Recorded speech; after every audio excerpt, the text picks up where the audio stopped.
Hello friends, இன்றைக்கி வந்து சூப்பரான 2 சாதம், லெமன் சாதம், தேங்காய் பூ சாதம் பார்க்கலாம். அதுக்கு முன்னாடி இந்த வீடியோக்கு இதுக்கு வந்து கடுகு போட்டுக்கோங்க, உளுந்து போட்டுக்கோங்க, கடலப்பருப்பு போட்டுக்கோங்க, கொஞ்சம் வேர்க்கடலை போட்டுக்கோங்க. இதெல்லாம் போட்டு நல்லா ஃப்ரை பண்ணுங்கள். நான் சொல்கிற மெத்தடில் பண்ணிங்கன்னா ரொம்ப சூப்பராக இருக்கும் இந்த தேங்காய் பூ சாதம், தேங்காய் சாதம்.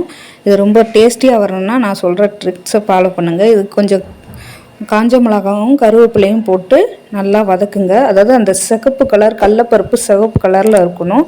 அந்த அளவுக்கு நீங்கள் வதக்கிக்கிட்டால் போதும். ரொம்ப கருகீரவும் கூடாது, ரொம்ப பச்சையாகவும் இருக்கக்கூடாது. அந்த அளவுக்கு நீங்கள் வதக்கிக்கோங்க. அதுதான் ரொம்ப சூப்பராக இருக்கும். இப்போ நான் தேங்காவை வந்து கொஞ்சம் நல்ல பால் உள்ள இளம் காயாக எடுத்துக்கோங்க.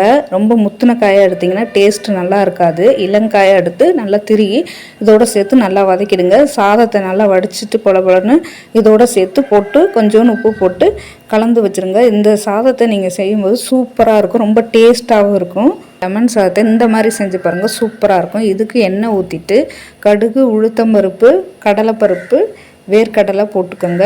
ஒரு பச்சை மிளகாயை சின்ன சின்னதாக நறுக்கி வச்சுக்கோங்க. இஞ்சியும் சின்ன சின்னதாக நறுக்கி வச்சுக்கோங்க. காஞ்ச மிளகாய் கிள்ளி போட்டுட்டு, பச்சை மிளகாய் கொஞ்சம் போட்டுட்டு, கருவேப்பிலை போட்டுட்டு நல்லா வதக்கி விடுங்க. வேர்க்கடலையெல்லாம் போட்டு நல்லா வதக்கி விடுங்க.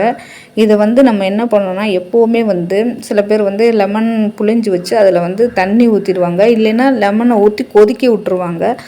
மஞ்சத்தூள் ஒரு ஸ்பூன் போட்டுக்கலாம். போட்டுட்டு பெருங்காயத்தூள் போட்டுட்டு நல்லா கலந்து விட்டு ஸ்விட்ச் ஆஃப் பண்ணி லெமனை ஊற்றி அதோடு வந்து நம்ம சாதத்தை போட்டு உப்பு போட்டு கலரி எடுத்துட்டோம்னா சூப்பராக இருக்கும். நம்ம வந்து அந்த லெமனை கொதிக்க விடவோ இல்லை தண்ணி ஊற்றியோ செஞ்சோம்னா அந்த லெமன் சாதம் நல்லா இருக்காது. இந்த மெத்தடில் செஞ்சு பாருங்கள்.